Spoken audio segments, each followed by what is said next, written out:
بسم اللہ الرحمن الرحیم۔ شروع اللہ کے نام سے جو بڑا مہربان اور نہایت رحم کرنے والا ہے۔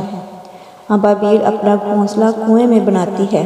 اس کے بارے میں اپنے بچوں کو اڑانے کی عملی تربیت دینے کے لیے نہ تو کوئی اسپیس یا سہولت دستیاب ہوتی ہے اور نہ ہی وہ کچی تربیت کے ساتھ بچوں کو اڑنے کا کہہ سکتی ہے،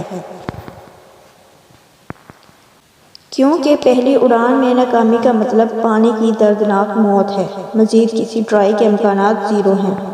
آج تک اگر کسی نے ابابیل کے کسی مرے ہوئے بچے کو کنویں میں دیکھا ہو تو بتا دے۔ ابابیل بچوں کے حصے کی تربیت بھی اپنی ذات پر کرتی ہے۔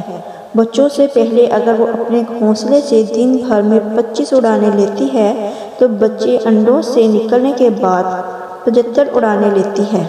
یوں ماں اور باپ 150 اڑانیں لیتے ہیں تاکہ ان کا اپنے بچوں کا دل و دماغ اس یقین سے بھر دیتے ہیں کہ یہاں سے اڑ کر سیدھا باہر جانا ہے اور بس، اور کوئی آپشن نہیں ہے۔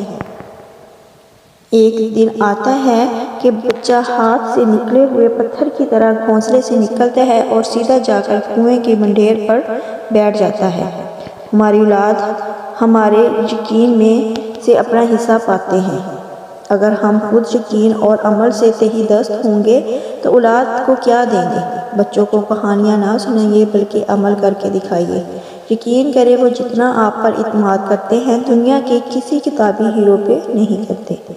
نوٹ: اس پیغام کو دوسروں تک پہنچائیے تاکہ اللہ کسی کی زندگی کو آپ کے ذریعے بدل دے۔ شکریہ۔